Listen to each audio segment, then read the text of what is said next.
Bonjour à tous, bienvenue à l'émission Parlons-en. Récemment, LinkedIn publiait un article dans lequel on apprenait que près de 75 des travailleurs américains se sentaient oppressés par leur milieu de travail. Ceci diminuait leur qualité de vie et ils avaient l'impression de n'avoir aucun contrôle dans le cadre de leur emploi. Ceci dit, dans une économie libérale où la poursuite du profit est l'objectif numéro un et que les individus sont relégués au rang de ressources humaines, ça peut devenir un petit peu plus difficile pour les gens d'aspirer à de bonnes conditions de travail. Un modèle d'affaires qui est en place depuis de nombreuses années, qui plaît à certains, moins à d'autres, mais est-ce vraiment le modèle d'affaires qu'on a envie d'enseigner à nos jeunes? Si vous avez répondu oui à cette question, eh bien, vous pouvez maintenant peut-être changer de poste et continuer de vous dire que tout va bien. Sinon, je vous invite à rester avec nous parce qu'on vous présente un modèle innovant dans quelques instants, les coopératives jeunesse de service.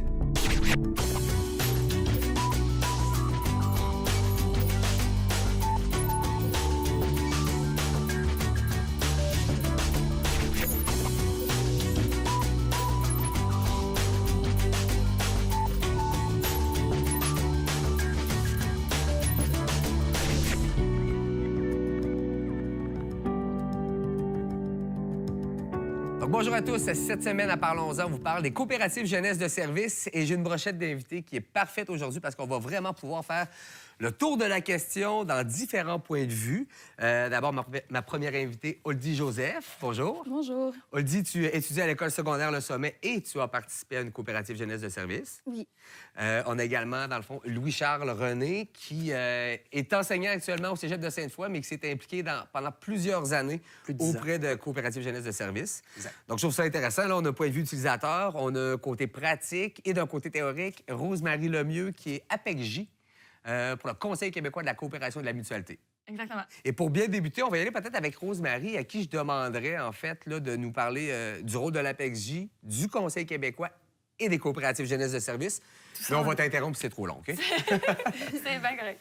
APECJ, c'est Agent de promotion à l'entrepreneuriat collectif jeunesse. On travaille pour le CQCM, qui est l'organisme provincial qui regroupe, qui représente auprès du gouvernement l'ensemble du mouvement coopératif.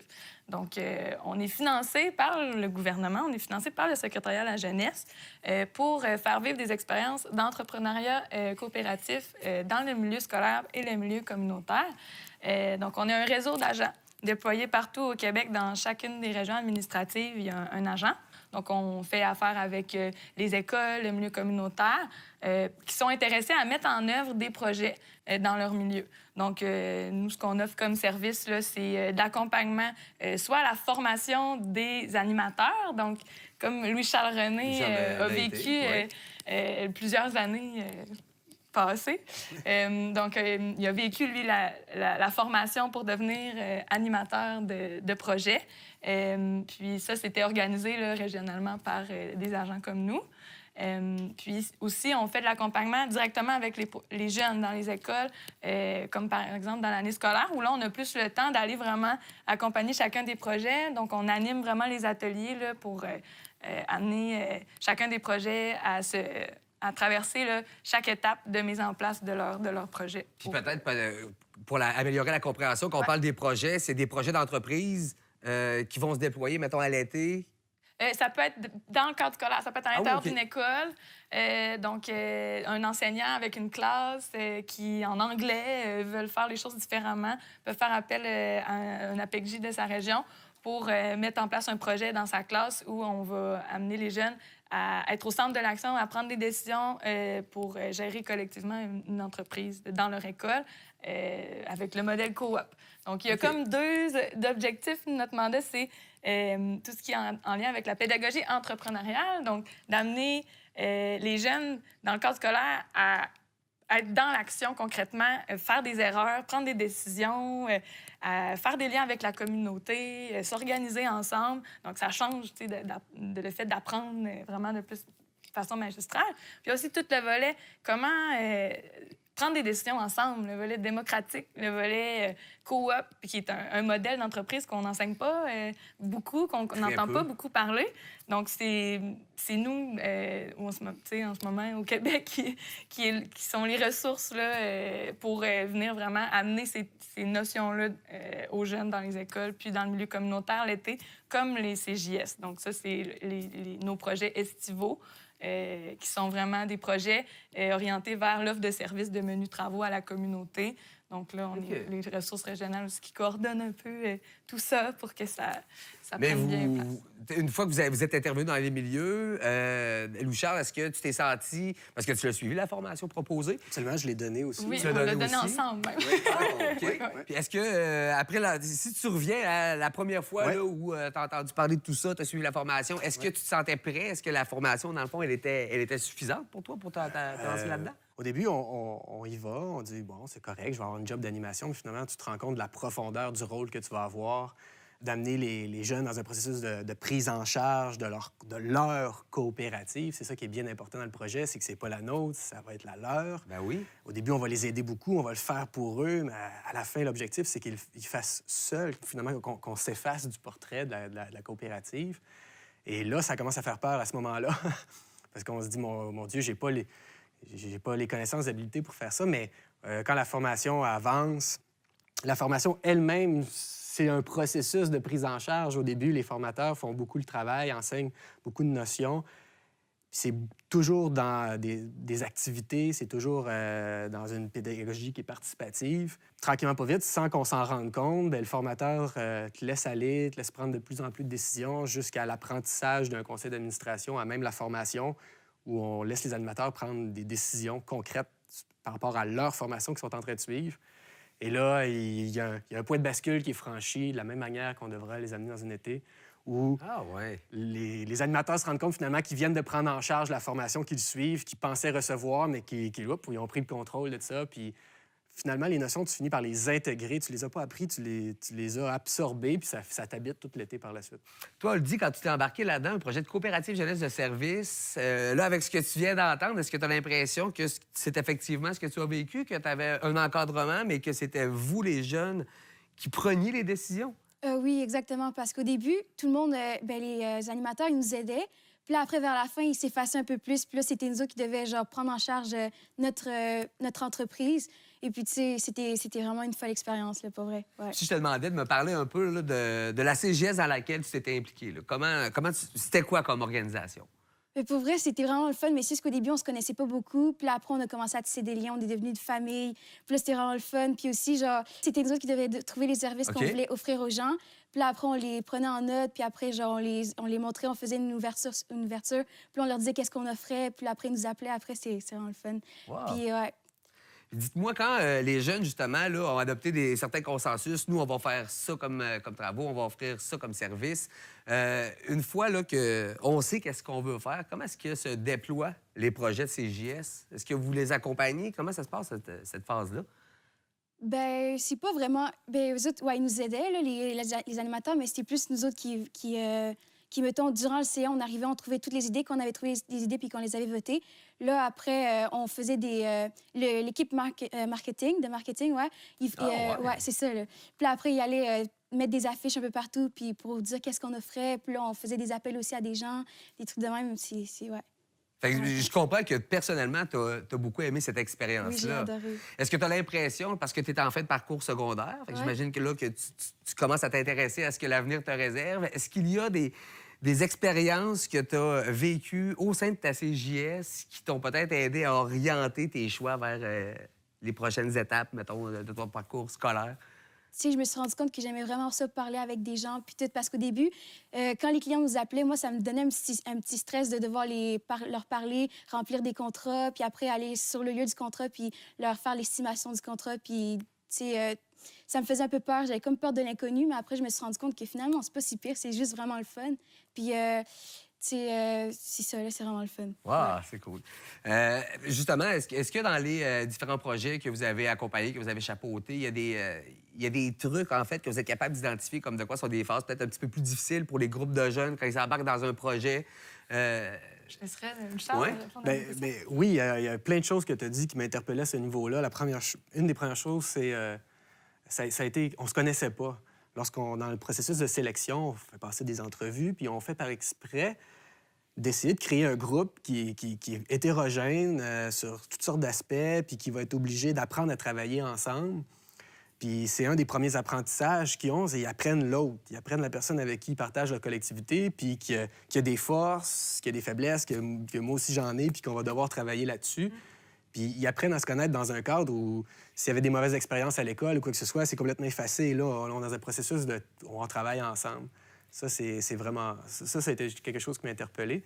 La deuxième chose que tu as dit aussi, c'est la première fois que j'ai répondu au téléphone. Alors, les grands apprentissages, c'est pas tondre la pelouse puis peindre une clôture. C'est répondre au téléphone, c'est développer de la confiance en soi, l'ouverture officielle. La première fois que tu te retrouves devant le maire ou le député, ou c'est comme... Ils ne pensaient pas rencontrer ces gens-là. Ben non. Puis là, ils sont obligés de leur dire « Bonjour, bienvenue à mon ouverture officielle. Vous êtes mon invité. » C'est particulier. Wow. Puis nous, on se situe plus en accompagnement des animateurs. Donc, c'est comme un point de vue qui est un peu différent. À la mi-été, on reprend tous les animateurs le temps d'une journée pour faire une formation mi-chemin qu'on appelle. Puis là, nous, notre intervention, c'est beaucoup plus au niveau de recadrer, recentrer les animateurs dans leur intervention par rapport à deux grands éléments au niveau de la prise en charge puis des jeunes, puis de l'équilibre des différentes sphères de la CJS. Parce que dans la CJS, il y a la vie associative, il y a la gestion, puis il y a les contrats de travail. Donc, des fois, il y a des CJS qui vont être très, très, très actifs au niveau des contrats. Puis là, bien, les animateurs, ils vont se retrouver dans un rôle de « Ah, bien, je vais prendre les appels, puis je vais faire plus du placement de jeunes. » Mais c'est pas le but du projet. Donc, c'est de les ramener dans « OK, mais vous pouvez dire non à certains contrats si vous sentez que les jeunes, ils perdent de la qualité de leur expérience au niveau de la vie associative. » Mais c'est important de garder l'importance d'avoir des réunions démocratiques parce que la prise en charge des jeunes se passe là. C'est là où il y a vraiment un lieu collectif pour discuter, prendre des décisions, puis aller réfléchir à où on veut aller ensemble, prendre des décisions stratégiques aussi. Donc, c'est tellement différent d'une localité à l'autre. Il y en a qui c'est le contraire, qu'ils n'ont pas de contrat, puis là, il faut qu'ils aillent chercher des contrats.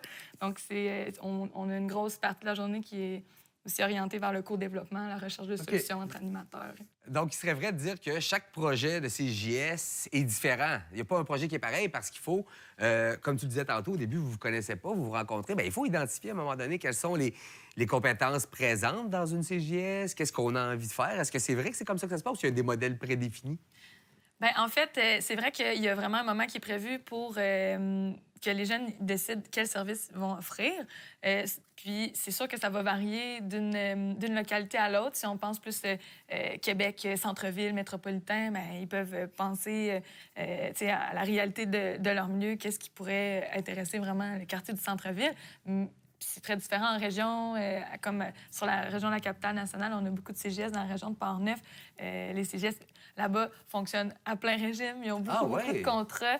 Ouais, puis beaucoup de contrats aussi avec le milieu agricole, industriel, qui engage des jeunes. Donc, le niveau entreprise aussi, des petites fermes familiales qui ont besoin de relève pendant l'été. Donc, c'est complètement différent là, comme offre de service que qu'est-ce qu'on peut voir au centre-ville. Puis, Mais j'imagine que ça ne demande pas non plus d'énormes études. Les jeunes provenant de ces milieux-là connaissent les réalités de ce qui se passe dans leur milieu, puis sont plus à même, après ça, de voir bien, qu'est-ce qu'on pourrait faire, qu'est-ce qu'on pourrait offrir. C'est ça. Puis, c'est sûr que ça commence avec, à 12, 13, 14, 15 ans. Bien, quand on n'a pas trop d'expérience de travail, c'est sûr que la tonte de pelouse revient souvent, la peinture, le lavage de vitres. Mais il y a vraiment possibilité de sortir de ces services-là puis d'aller innover un petit peu.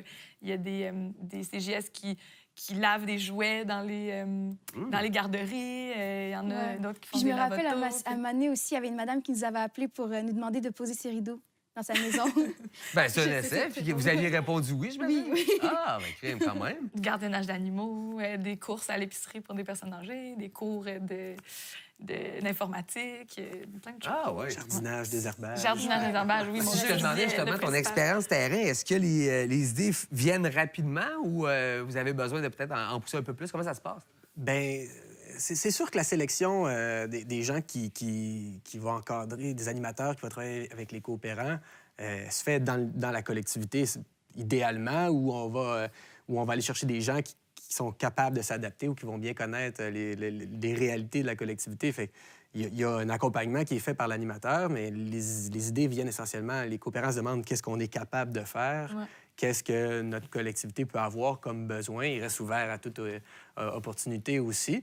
Des fois aussi, un bon projet coopératif d'entrepreneuriat va savoir bien s'entourer. Donc, dans le projet CGS, c'est un comité local, donc des entreprises, des individus, des organismes de la communauté qui chapeautent le projet financièrement, mais aussi et qui l'encadrent, qui fait l'embauche des animateurs. Alors, eux, ils peuvent déjà avoir formulé peut-être des besoins ou des idées de qu'est-ce qu'ils pourraient demander aux coopérants pour leur donner un air d'aller, une petite impulsion, là, un contrat déjà en commençant pour motiver, faire une petite rentrée d'argent. Après ça, bien là, ça stimule un peu. Ça leur fait prendre conscience qu'ils ont des capacités beaucoup plus grandes, beaucoup plus développées, qui veulent bien se l'admettre des fois. Ce développement-là, parce que je sais qu'il y a des lancements des CJS, là, la saison des CJS commence, il y a des lancements, les CJS se présentent, on accueille des gens, mais est-ce qu'il y a un développement qui se fait un peu en amont de ça, là, une fois que vous avez rencontré les jeunes dans les milieux scolaires, quand les groupes se sont formés, est-ce qu'on commence un peu plus tôt à approcher les milieux? Comment vous l'avez fait, vous, de votre côté? Bien, dans le fond, on avait fait l'ouverture. L'ouverture, bien, on avait donné nos services aussi. Puis sinon, si on mettait des posts, des pancartes, je veux dire. Puis là, bien, pour que le monde puisse voir les services qu'on offre. Puis c'est comme ça qu'ils nous appelaient aussi, là. OK. Fait que vous étiez un peu attendu en quelque sorte. C'est sûr que les coopérants, quand ils commencent, l'été est commencé. Là. Eux, ils finissent l'école à la Saint-Jean-Baptiste, puis tout de suite, ils tombent en une petite semaine de formation où ils apprennent rapidement. Et là, c'est beaucoup de choses. C'est un peu l'équivalent de ce que je disais pour nous tantôt, mais là, c'est version coopérant. Puis tout de suite, ils sont lancés dans le marketing, la promotion avec l'ouverture officielle.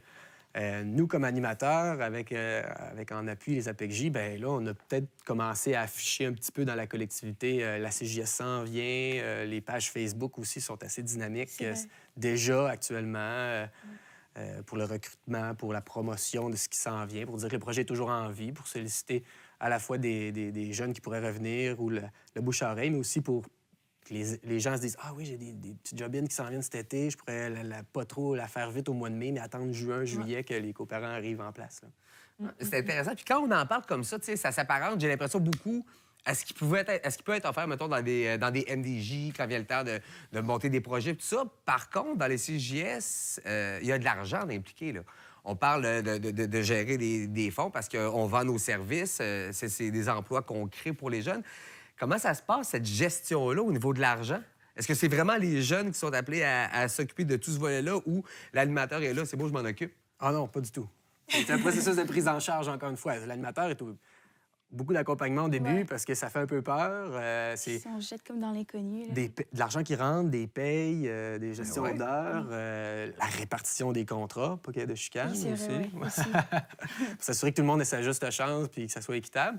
Mais une fois qu'on a bien aidé à établir un bon processus qu'ils ont imaginé puis qu'on a peut-être nourri en idées, ils sont amplement capables de le faire. Tenir un grand livre, un trésorier qui c'est sa job. Puis fait... C'est ça, c'est le comité des finances qui s'occupait vraiment de l'argent avec l'aide des animateurs. Au niveau des apprentissages, j'aimerais que tu me donnes, au début, est-ce que c'était stressant, puis à la fin, vous étiez à l'aise ou comment ça s'est moi, je faisais développé? partie du comité ressources humaines, là, mais j'imagine que oui, ça a été quand même stressant. Il fallait qu'ils gèrent de l'argent. Puis genre, mettons qu'on voulait faire une activité, c'est eux qu'il fallait qu'ils nous disent le coût de ça puis de ça.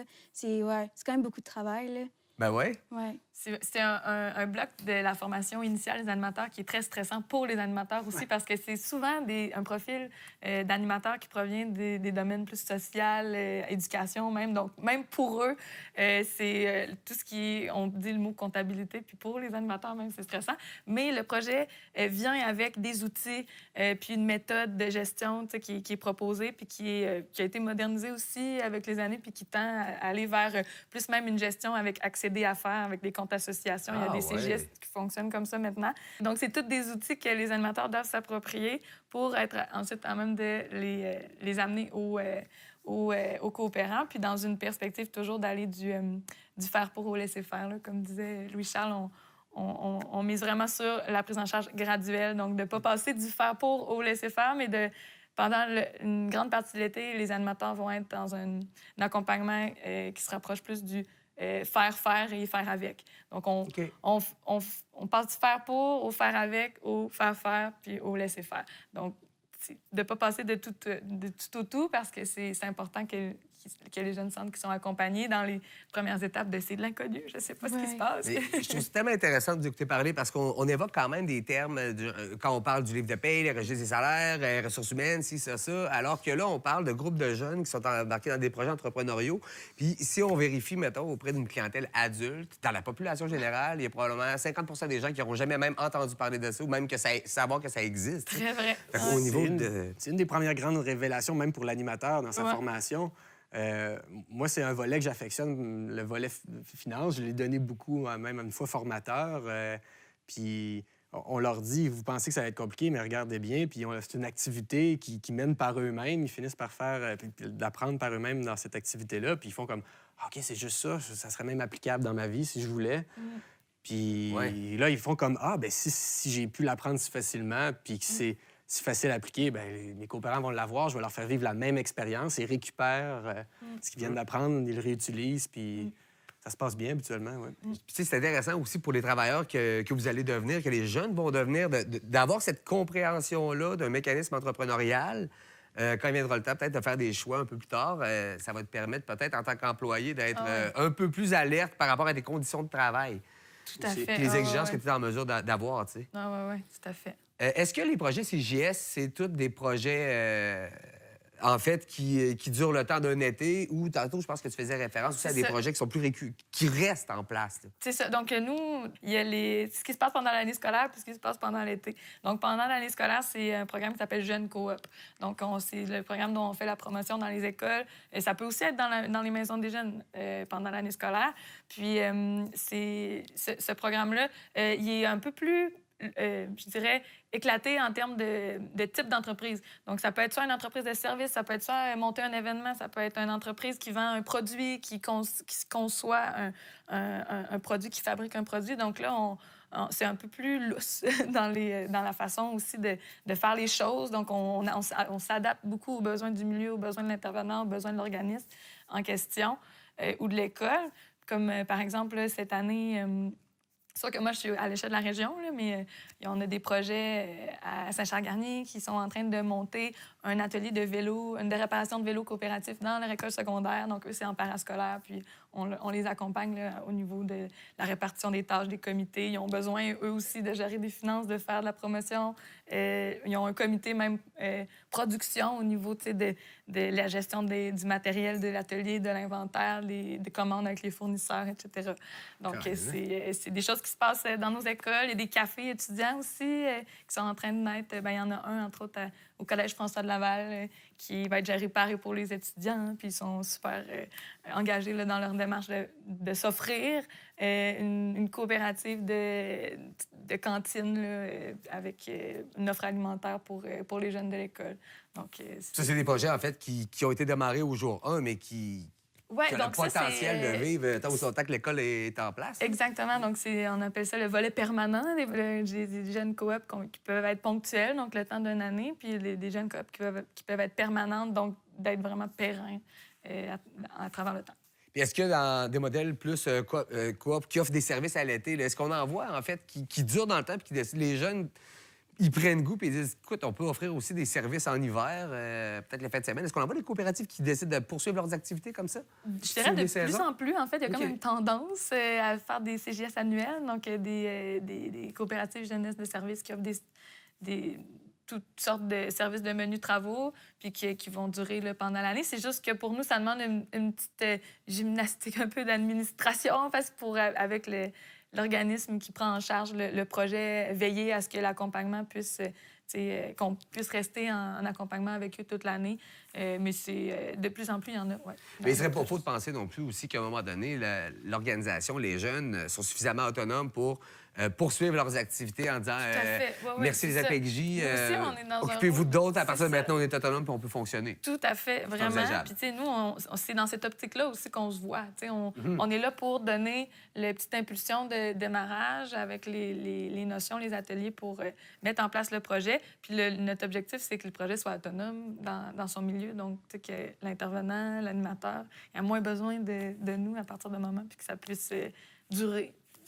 Sans que ça puisse être dépendant. Là, le temps file super vite, mais j'aimerais quand même avoir une dernière question pour chacun d'entre vous avant que ça se termine. Si je te demandais, Rosemary, fais juste me dire parce qu'il y a peut-être des enseignants, il y a peut-être des jeunes, il y a peut-être des gens qui se disent « ça m'intéresse en quelques étapes, je veux partir de ma CJS, je fais quoi? » D'aller sur le site du CQCM dans la section éducation, puis de nous contacter, la PECJ, pour savoir par où commencer les démarches. Tous les numéros de toutes les APECJ du Québec là, sont sur le site du CQCM. Donc, appelez-nous, ça va nous faire plaisir. Puis vous serez en mesure de fournir la documentation. Ouais, là, pour l'avoir essayé, je sais que le document est assez complet, c'est un bon guide.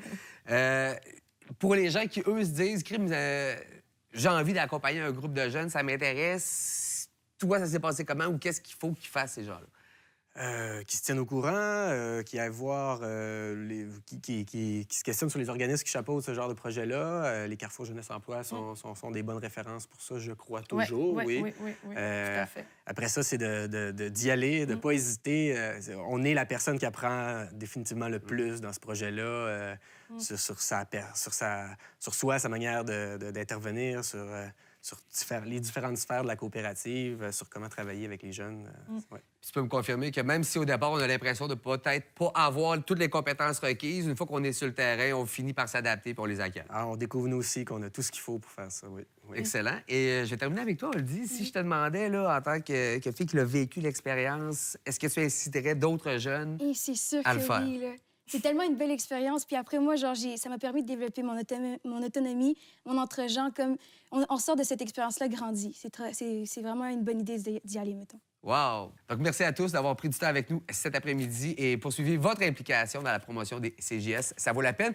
L'émission se termine là-dessus. Je tiens à remercier Suzy Bernard, artiste peintre, de nous avoir prêté cette toile pour meubler notre décor. Et pour voir ou revoir le contenu produit pour ccap.tv, on vous invite à utiliser CCAP Go ou vous rendre directement sur le site Internet de ccap.tv. À la prochaine!